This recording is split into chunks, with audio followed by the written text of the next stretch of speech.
नमस्कार। प्रादेशिक समाचार के साथ मैं पूनम किरकिट्टा। पहले मुख्य समाचार।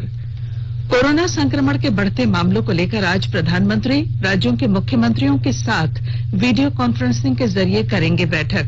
मुख्यमंत्री हेमंत सोरेन भी होंगे शामिल। राज्य में पिछले 24 घंटों में 219 नए कोरोना पॉजिटिव मरीज मिले। वहीं कोरोना संक्रमित 304 मरीज स्वस्थ हुए, जबकि 2 मरीजों की मौत। भारत सरकार ने अगले साल 28 फरवरी तक केंद्र सरकार के पेंशनधारियों के जीवन प्रमाण पत्र जमा करने की अवधि बढ़ाई और झारखंड उच्च न्यायालय ने राज्य के गैर अनुसूचित 11 जिलों में प्राथमिक शिक्षक के खाली आरक्षित पदों को जल्द भरने का दिया आदेश। और अब समाचार विस्तार से। कोविड-19 महामारी के खिलाफ देश एकजुट होकर लड़ रहा है। आप भी हमारे साथ सुरक्षा और बचाव के 3 आसान एहतियाती उपायों का संकल्प लें। मास्क पहने, 2 गज की दूरी है जरूरी, सुरक्षित दूरी बनाए रखें, हाथ और मुंह साफ रखें। देश के कई राज्यों में कोरोना वायरस के बढ़ते मामलों को लेकर प्रधानमंत्री नरेंद्र मोदी आज कोरोना से सबसे ज्यादा प्रभावित 8 राज्यों के मुख्यमंत्रियों के साथ बैठक करेंगे। यह बैठक सुबह 10 बजे से वीडियो कॉन्फ्रेंसिंग के जरिए होगी। इसके बाद दोपहर 12 बजे से बाकी बचे राज्यों के मुख्यमंत्री पीएम के साथ होने वाली इस अहम बैठक में शामिल होंगे। झारखंड के मुख्यमंत्री हेमंत सोरेन भी इस बैठक में शामिल होकर राज्य सरकार की ओर से किए जा रहे कार्यों की जानकारी प्रधानमंत्री को देंगे और केंद्र सरकार की ओर से सहायता को लेकर भी अपनी मांगें प्रधानमंत्री के समक्ष रखेंगे। जानकारी के मुताबिक इस बैठक में कोरोना की वर्तमान स्थिति की समीक्षा और कोरोना वैक्सीन के वितरण की रणनीति पर भी चर्चा होगी। मुख्यमंत्रियों के साथ राज्यों के वरिष्ठ अधिकारी भी इसमें शामिल होंगे। प्रधानमंत्री नरेंद्र मोदी कोरोना वैक्सीन के वितरण के लिए अपनाई जाने वाली योजना को लेकर भी विचार विमर्श करेंगे। ये बैठक वीडियो कॉन्फ्रेंसिंग के जरिए होगी। प्राप्त जानकारी के अनुसार इसमें दिल्ली के मुख्यमंत्री अरविंद केजरीवाल और बंगाल की मुख्यमंत्री ममता बनर्जी भी शामिल होंगी। इससे पहले भी प्रधानमंत्री इस मुद्दे को लेकर बैठक कर चुके हैं। देश ने कोविड-19 के विरुद्ध संघर्ष में एक बड़ी उपलब्धि हासिल की है। 85 लाख से अधिक लोगों के ठीक होने के साथ ही स्वस्थ होने की दर 93.68% हो गई है। अब तक 85,62,000 रोगी स्वस्थ हुए हैं, जो संक्रमित लोगों की संख्या से लगभग 20 गुना अधिक है। पिछले 24 घंटों के दौरान 41,000 से अधिक रोगी ठीक हुए और लगभग 44,000 नए रोगियों की पुष्टि हुई है। इस समय देश में संक्रमितों की संख्या 5% से भी कम रह गई है।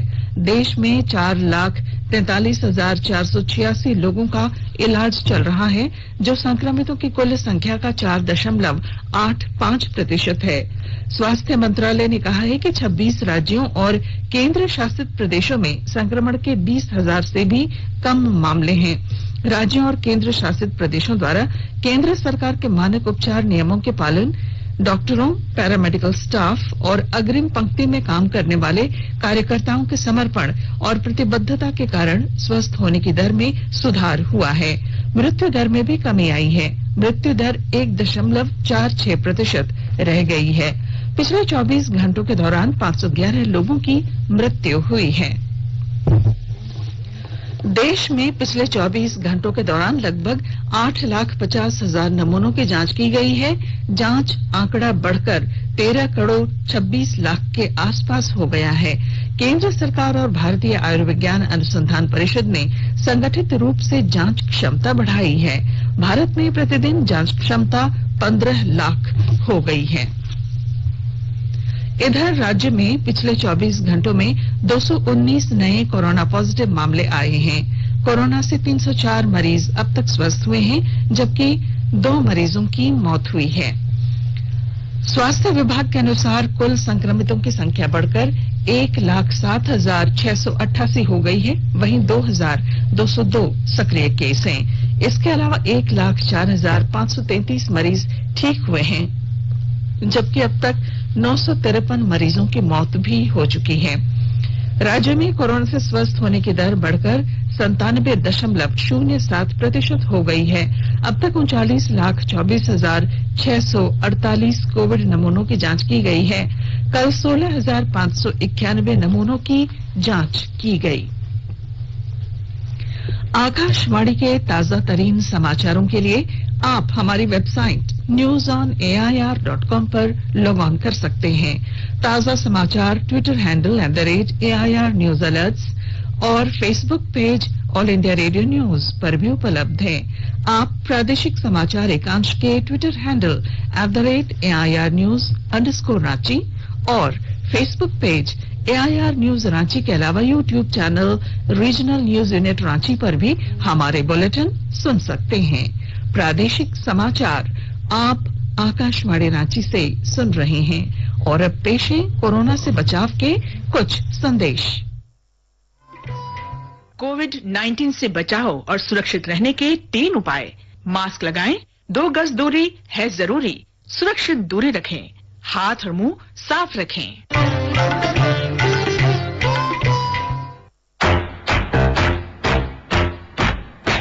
चलो मिलकर एक शुरुआत करें, चलो एक फैसला आज करें।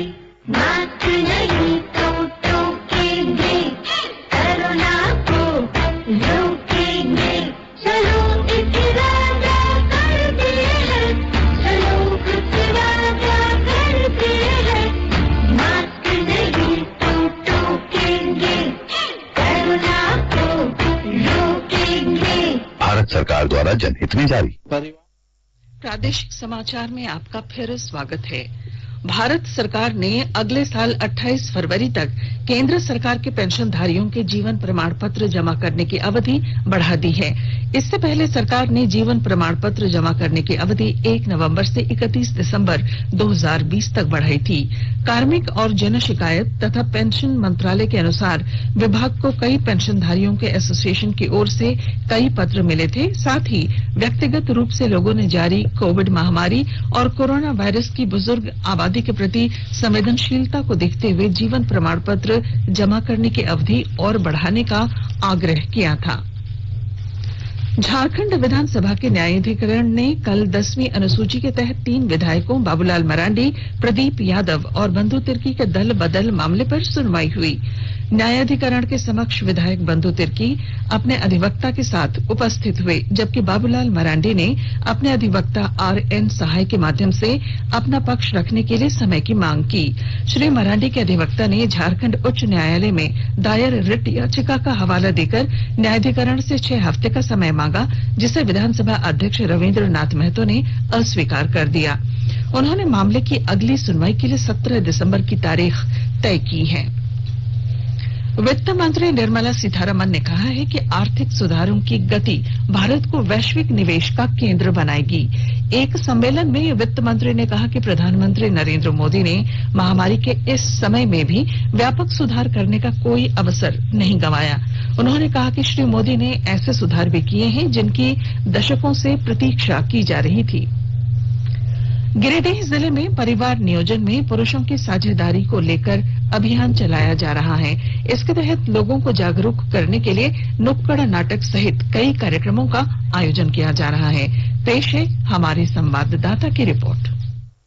नियोजन में पुरुषों की साझेदारी को लेकर गिरिडीह में अभियान चलाया जा रहा है। डीसी राहुल कुमार सिन्हा ने परिवार नियोजन में पुरुषों की भागीदारी सुनिश्चित करने के लिए चलंत चिकित्सा वाहन को ग्रामीण इलाकों में भेजने का निर्देश सिविल सर्जन को दिया है। साथ ही साथ नुक्कड़ नाटक कर लोगों को जागरूक करने को कहा है। सिविल सर्जन डॉक्टर एस संजाल ने बताया कि जिले में पुरुष नसबंदी की शुरुआत की गई है। गिरिडीह में 142 पुरुषों की नसबंदी का लक्ष्य रखा गया है। जिले में इस वर्ष कुल 11,198 नसबंदी किया जाएगा। इस बार महिलाओं के साथ साथ पुरुषों की साझेदारी का थीम रखा गया है। सिविल सर्जन का कहना है कि कोविड के समय में प्रवासी मजदूर इसका लाभ उठावे। रमेश प्रभाकर, आकाशवाणी समाचार, गिरिडीह। झारखंड के गैर अनुसूचित 11 जिलों में प्राथमिक शिक्षक के खाली आरक्षित पदों को जल्द भरने का आदेश झारखंड उच्च न्यायालय ने दिया है। कल न्यायाधीश एसके द्विवेदी की न्यायालय में सुनवाई करते हुए राज्य सरकार से कहा कि गैर अनुसूचित जिलों के प्राथमिक शिक्षकों के खाली आरक्षित पदों को जल्द भरा जाए। जेएसएससी की ओर से अधिवक्ता संजय पेपरवाल ने झारखंड उच्च न्यायालय को बताया कि राज्य सरकार ने 29 अगस्त 2019 को 6 विषयों हिंदी, अंग्रेजी, गणित सहित अन्य विषयों के खाली पदों में से प्राथमिक शिक्षकों के लिए 25% आरक्षित रखे थे। ये पद खाली रह गए थे, जबकि खाली पदों पर नियुक्ति से संबंधित कार्यवाही करने का आदेश झारखंड सरकार ने 29 अगस्त 2019 को ही दे दिया है। जेएसएससी की ओर से कार्रवाई की जा रही है। उच्च न्यायालय ने दोनों पक्षों को सुनने के बाद याचिका का निष्पादित करते हुए सरकार को आदेश दिया है कि जल्द ही खाली पद भरे जाएं। देश के 10 श्रमिक संगठनों ने 26 नवंबर को एक दिवसीय देशव्यापी हड़ताल का आह्वान किया है। यह हड़ताल कोयला, बिजली, इस्पात जैसे औद्योगिक संस्थानों सहित बैंक, बीमा जैसे प्रतिष्ठानों में भी रहेगी। भारतीय मजदूर संघ इस हड़ताल में शामिल नहीं है।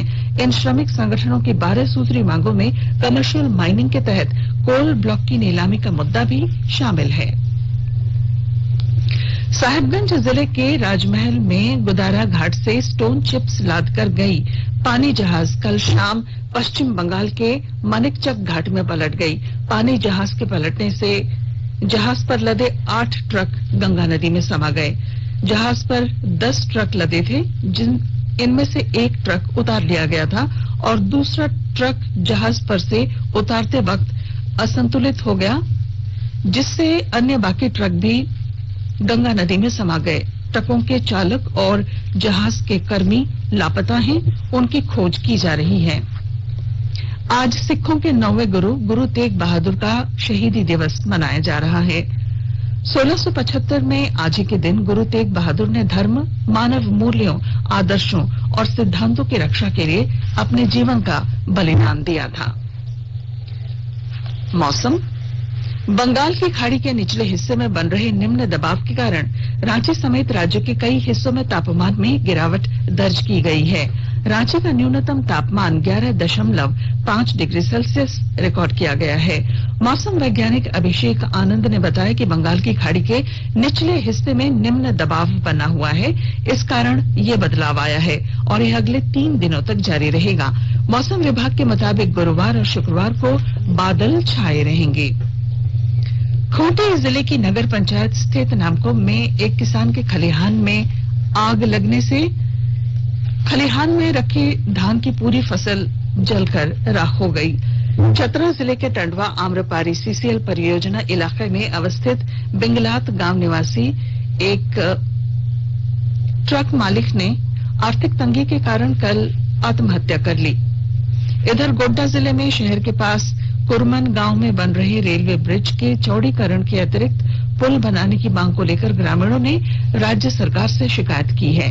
ग्रामीणों का कहना है कि इस पुल को और चौड़ा होना चाहिए, जिससे लोगों को सहूलियत हो। और अब अखबारों की सुर्खियां।